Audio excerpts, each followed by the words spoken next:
All right, welcome on back, everyone, to another episode of First CSP, the channel dedicated to bring you the first council shoulder patch issued from each council in Scouting America, both past and present. Today, we're going to take a look at Yocona Area 748. Council was originally chartered in 1926, lasted all the way up until 2022, where it merged with Pushmataha to become Yocona Pushmataha, which lasted for, I believe, 1 year.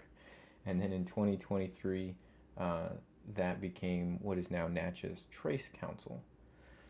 Now, the first issue here, as we head over to the patch table, did have two variations, the S1A and the S1B. The S1A is exceptionally difficult to track down. We are fortunate to be able to bring you an S1A here today, and we'll take you through the differences between the S1A and the S1B.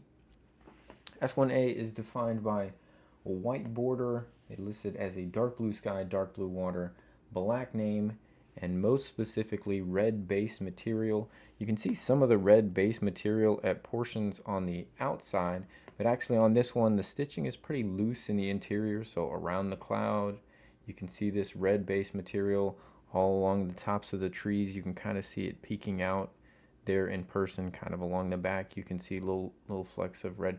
This does have a solid uh, red base material. It goes all the way through. You can kind of see it peeking out here on the side.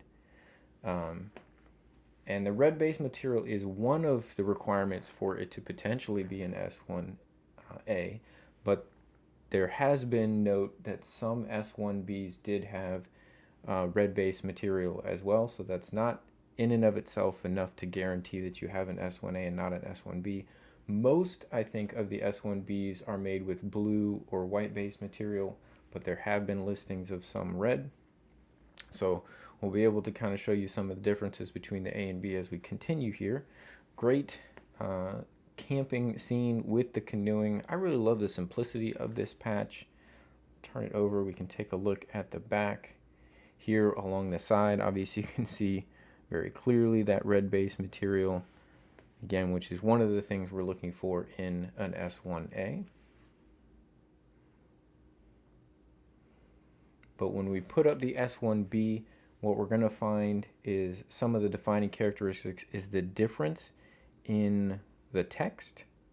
And I also find it's fairly noticeable a difference in the smoke. So this is very thin, and you're going to find a wider smoke coming out of the campfire in the S1Bs.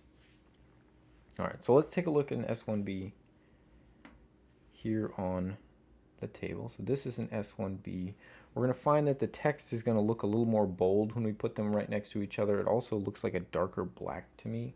We can guarantee that this one is an S1B. We can see the blue base material sticking out here along the bottom. But the S1B is defined by a white border. They listed as light blue sky, light blue water, black name.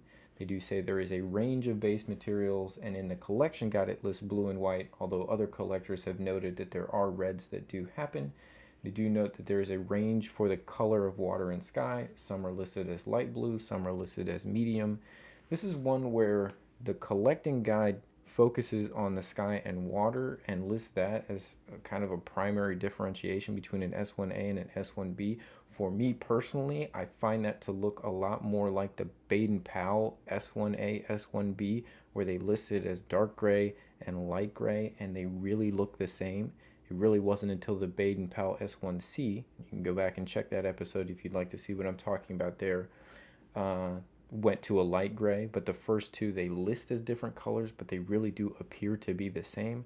I don't know if that's due to age or what, but I find the same thing here. I am not finding major differences in the color of water and sky between the patches. I find the differences in other areas, specifically the text, and as I said, the smoke from the fire do point to being different production runs. Take a look at the back here. This is an S1B. Again, with the blue, we're guaranteed that this is an S1B as far as that base material sticking out at the bottom. All right, let's get both of these up here on screen together so we can kind of highlight, again, the differences. And you can see, as I was talking about here, this is a much wider smoke than was done on the S1As. We get a much thinner smoke from left to right. I don't know if it is the case that all of the S1As have such a loose weave that you see so much red base material in the middle. Obviously, I'm sorry, S1As. The S1Bs look like a tighter weave, and you're not seeing any base material in particular kind of peeking out through the center of the patch. When you look at the exemplar on the Gilwell first CSP site, which is we also use certainly as trying to identify first issues, it does appear that theirs also has this loose weave in the center where you can kind of see the base material poking through.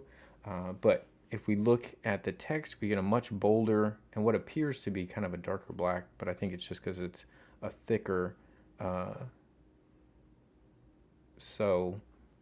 stitching on the S1B, and you see we get much thinner. It's most representative, kind of almost when we look to the eye, look at how much thinner the eye is on the S1A.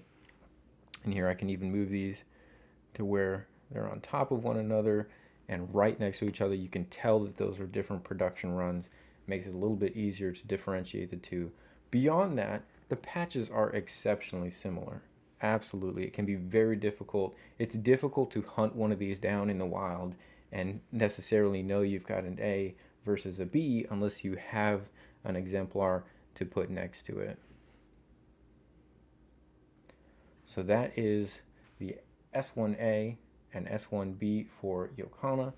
We also have the next issue, which is the S2.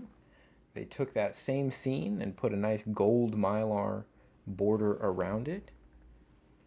I really have over time grown more and more fond of this Yocona first issue and the S2 as well with the gold mylar border.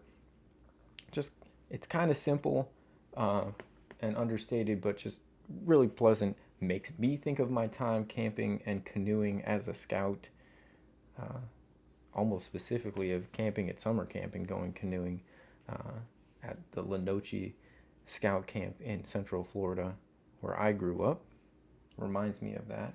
And then what's kind of fun is they came back in 2010, reprised this scene for the 100th anniversary of scouting from 1910 to 2010.